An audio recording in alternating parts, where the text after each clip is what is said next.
तो दोस्तों welcome in discover Rajasthan keep discover keep learn.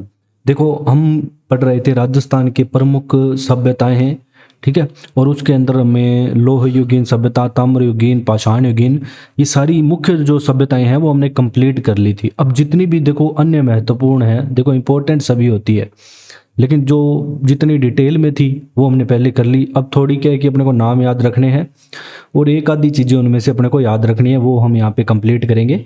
और आज आपका जो ये टॉपिक है ईओआरओ में आप देखोगे, जो पहला टॉपिक है राजस्थान के इतिहास कला संस्कृति में, जिसमें राजस्थान की प्राग ऐतिहासिक सभ्यताएं हैं, वो कंप्लीट हो जाएगा आपका।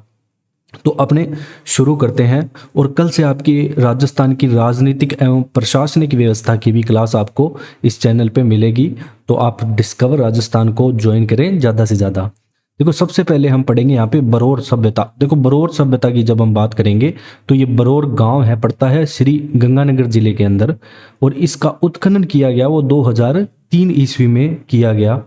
तो आपको एक तो सबसे पहले तो ये पता होना चाहिए कि बरौर गंगानगर के अंदर है बस। दूसरी बात यहाँ पे आपको पता होना चाहिए कि ये प्राक एवं विकसित सिंधु काल की थी, और यहाँ से जो मर्द भांड मिले हैं तो मोस्ट इंपॉर्टेंट यही है कि उनमें काली मिट्टी पाई गई है। जो मर्द भांड मिले हैं उनमें काली मिट्टी थी।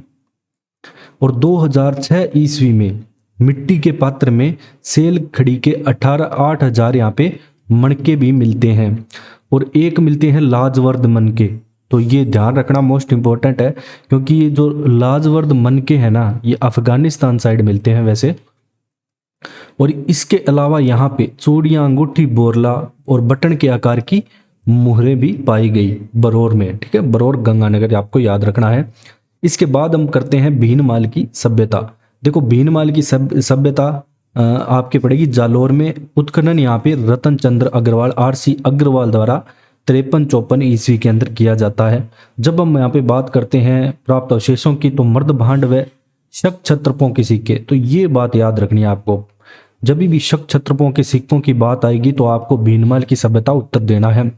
मृत पात्रों पर विदेशी प्रभाव यहाँ पे दृष्टिगोचर होता है। यूनानी दुहत्ती यहाँ पे सुराई भी एक मिली है।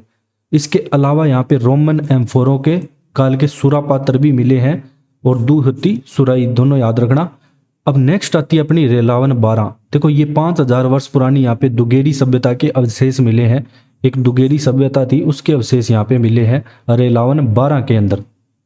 जब हम बात करते हैं तिपटिया कोटा, तो तिपटिया सभ्यता कोटा में है। तो ये बातें अपने को याद रखनी है, बस इनमें नाम याद रखने हैं कि तिपटिया कहाँ पे है, कोटा में। प्राग ऐतिहासिक शैल चित्र यहाँ पे पाए गए।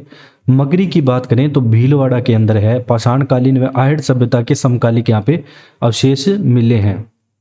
जब हम बात करेंगे जूना खेड़ा की, देखो जूना खेड़ा की खोज की थी किसने, गोरिक ने की थी, और मिट्टी के बर्तन पर शाल बंजिका का अंकन यहाँ पे किया गया था। तो जूना खेड़ा पाली में है। और कुराड़ा की बात करें तो नागौर के अंदर, ये ताम्रयुगीन सभ्यता का स्थल है कुराड़ा, नागौर। किराडो तो देखो जयपुर में है, ये भी ताम्रयुगीन का है, इसके बारे में पहले भी हमने जिक्र किया था। 28 चूड़ियों के यहाँ पे 2 सेट भी मिले हैं इसके अलावा, किराडोत जयपुर में। अब हम बात करते हैं गरदड़ा बूंदी की। देखो ये मोस्ट इंपॉर्टेंट क्यों हो जाता है, क्योंकि यहाँ पे एक तो आपको पता होना चाहिए कि ये गरदड़ा सभ्यता है, ये नदी कौन सी के किनारे बसी थी, तो छाजा नदी के किनारे। और यहाँ पे पहली बर्ड राइडर रॉक पेंटिंग मिली थी, भारत की पहली बर्ड राइडर। तो बर्ड राइडर रॉक पेंटिंग का संबंध गरदड़ा बूंदी की सभ्यता से है। तो ये आपको पेंटिंग यहाँ पे दिख रही है, ठीक है, ये इसी से संबंधित है, तो ये आपको ध्यान रखना है, बर्ड राइडर रॉक पेंटिंग। फिर हम बात करेंगे कोटड़ा झालावाड़ की। देखो कोटड़ा है सभ्यता झालावाड़ में, और 7वीं से 12वीं शताब्दी के मध्य के अवशेष यहाँ पे पाए गए हैं। जब हम बात करते हैं मलाह की, मलाह कुल के लिए आपको जाना है भरतपुर में, तो मलाह सभ्यता भरतपुर में मिलेगी। और ये घना पक्षी अभयारण्य में आपसे पूछा जाए कि कौन सी सभ्यता है, तो वहाँ है मलाह सभ्यता। और तांबे की तलवारें और हारपून वगैरह यहाँ पे पाए गए। आप इतना याद रखना, घना पक्षी अभयारण्य में मलाह सभ्यता है, ठीक है। अच्छे से आपको हर चीज डिटेल से पढ़नी है इस एग्जाम के लिए। तो कणसव की बात करें तो ये कोटा के अंदर है, कौन से, कोटा के अंदर। और मौर्य शासक धवल का 738 ईस्वी से संबंधित यहाँ पे लेख मिला है। तो कणसव सभ्यता कोटा में है, ये आप ध्यान रखना। नैनवा सभ्यता की बात करें तो ये मिलेगी आपको बूंदी के अंदर। उत्खनन यहाँ पे श्री कृष्ण देव के निर्देशन में होता है। और यहाँ पे क्या है कि 2000 वर्ष पुरानी महिषासुर मर्दिनी की मर्ण मूर्ति भी मिलती है। डड्डीकर की बात करें तो ये मिलेगी आपके अलवर में। देखो जो डड्डीकर है ये अलवर में, यहाँ पे 5 से 7 हजार वर्ष पुराने शैल चित्र पाए गए। तो डड्डीकर अलवर में है। जब हम बात करेंगे बांका की, देखो बांका सभ्यता मिलेगी आपको भीलवाड़ा के अंदर, याद रखने हैं ये सारे नाम। बांका कहाँ पे? भीलवाड़ा में। और राजस्थान की प्रथम अलंकृत गुफा यहाँ पे मोस्ट इंपॉर्टेंट है, ये राजस्थान की प्रथम अलंकृत गुफा किस सभ्यता में मिली आपको? बांका भीलवाड़ा में। गुरारा की बात करें तो सीकर में आएगा। यहाँ पे चांदी के 2744 पंचमारक सिक्के पाए गए हैं गुरारा सीकर में। नेक्स्ट सभ्यता की बात करें तो देखो बयाना है, जो भरतपुर में आपको मिलेगी। गुप्तकालीन सिक्के व नील नदी की खेती के शक से यहाँ पे, ठीक है, बयाना भरतपुर। तो बयाना सभ्यता की हमने बात की। अब देखो मैप में अपने देख लेते हैं कौन कौन से जिले में कौन सी सभ्यता थी। देखो डीडवाना व जायल नागौर में है। तो डीडवाना सभ्यता है, ठीक है ना, जगह का नाम भी है और डीडवाना सभ्यता भी है। डीडवाना और जायल ये नागौर के अंदर है, ठीक है। जब हम गंगानगर की बात करेंगे तो तरखानवाड़ा है एक, तो यहाँ पे तरखानवाड़ा। इसके अलावा हमने यहाँ पे बरौर पड़ी, कौन सी? बरौर। तो ये दोनों यहाँ पे गंगानगर के अंदर है। इसके अलावा दोस्तों अपने बात करें विराटनगर, जो बैराट है वो जयपुर में है, बैराट, ठीक है। मुख्य सभ्यताओं की बात करेंगे, वैसे तो बहुत है यहाँ पे। भरतपुर के अंदर बात करें तो दर है, दर को भी हमने अच्छे से पढ़ा था डिटेल से। इंद्रगढ़ कोटा में है, उसके लिए नीचे जाना पड़ेगा, ठीक है। अब अपने चलते हैं थोड़ा नीचे मैप में। हाँ देखो भीलवाड़ा के अंदर जो आपको सभ्यता मिलेगी वो मिलेगी बागौर।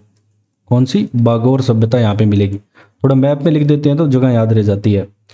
फिर हम बात करेंगे बाड़मेर की। बाड़मेर में आपको मिलेगी तिलवाड़ा सभ्यता। सभ्यता बोल रहा हूँ मैं यहाँ पे, जगह का नाम नहीं लिख रहा, ध्यान रख लेना। इसके बाद दोस्तों अपने बात करें आहड़ की, तो उदयपुर में आपको मिल जाएगी आहड़। तो आहड़ भी मोस्ट इंपॉर्टेंट है, जिसे आघाटपुर भी कहा जाता था। बालाथल भी उदयपुर में आपको मिलेगी। कौन सी? बालाथल। बालाथल भी उदयपुर में ही मिलेगी। और इसके अलावा बागौर भीलवाड़ा हो ही गई। गणेश्वर आपको मिलेगी सीकर के अंदर। साबणिया पुगल बीकानेर के अंदर। पर चलते हैं अपने, गणेश्वर भी इंपॉर्टेंट है। देखो सीकर में आपको मिलेगी कौन सी? गणेश्वर। और बीकानेर के अंदर कौन सी? एक तो साबणिया और कौन सी? पुगल। तो ये इंपॉर्टेंट थी। इसके अलावा अजमेर में पूछे तो बुड्ढा पुष्कर, तो बुड्ढा पुष्कर, ठीक है। और इसके अलावा और भी बहुत सारी हैं ऐसे, तो पलाना जालौर में, मलाह कोल, सुनारी झुंझुनू में। तो झुंझुनू की सुनारी भी इंपॉर्टेंट है। तो सुनारी कहाँ पे है सभ्यता? झुंझुनू के अंदर। इसके अलावा टोंक में कौन सी है? नगर। और नगरी कहाँ पे है? चित्तौड़गढ़ में। दोनों हमने पढ़ा था अच्छे से डिफरेंस। भीनमाल जालौर में, ठीक है। ईसवाल उदयपुर में। तो उदयपुर में 3 होगी, एक और ईसवाल भी होगी। इसके अलावा आहड़, बालाथर और ईसवाल। तो दोस्तों ये जो आपका पहला टॉपिक है, अभी मैं आपको नीचे दिखा देता हूँ सिलेबस राजस्थान की इतिहास कला संस्कृति का। ये देखो आपका सिलेबस है ईओ का। ईओ और आरओ की जो पोस्ट है आपकी आरपीएससी की, उसका यहाँ पे आपको सिलेबस शो हो रहा होगा अच्छे से। तो यहाँ पे मैंने अभी सिर्फ इतिहास कला संस्कृति का लिया है। तो इसके अंदर जो अपना ये पहला टॉपिक है ये कंप्लीट हो चुका है। हमने पुरा पाषाण से ताम्र पाषाण और कांस्य युग की सारी सभ्यता कर ली है। कल से अपने टॉपिक चलेगा ये इतिहास का दूसरा टॉपिक, जिसमें आप पढ़ोगे प्रारंभिक ईस्वी काल के महत्वपूर्ण ऐतिहासिक केंद्र। इसके अलावा प्राचीन राजस्थान में समाज, धर्म एवं संस्कृति के बारे में हम यहाँ पे पढ़ेंगे। और पूरे अपने क्रम से चलेंगे, बीच में ऐसे नहीं कि बीच में मैं सीधा 19वीं सदी के बारे में ले आऊँगा। पूरे एकदम टॉपिक वाइज चलेंगे। और कल आपकी इसके अलावा राजस्थान की, इसके अंदर ही है ईओ के अंदर, सिलेबस के अंदर दे रखा है आपका राजस्थान की राजनीतिक एवं प्रशासनिक अर्थव्यवस्था है, उसकी क्लास भी स्टार्ट होने वाली है। और उसके अंदर अपने राज्यपाल के बारे में अच्छे से पूरा डिटेल से पढ़ेंगे। राज्यपाल में ऐसे नहीं कि मैं देखो ख़त्म करने को तो मैं 5 मिनट में ख़त्म कर सकता हूँ, लेकिन अपने पूरे डिटेल से पढ़ेंगे। वैसे ये टॉपिक भी बड़ा चल जाता, लेकिन अपने पहले लिख लेते हैं, तो इसके कारण इस कम समय में आपको के पास अधिक से अधिक यहाँ पे नॉलेज आपको मिल पा रही है। आपका भी टाइम यहाँ पे बच रहा है। तो अगर आपको हमारा कंटेंट पसंद आया तो आप करें share and subscribe. Thanks for joining discover Rajasthan.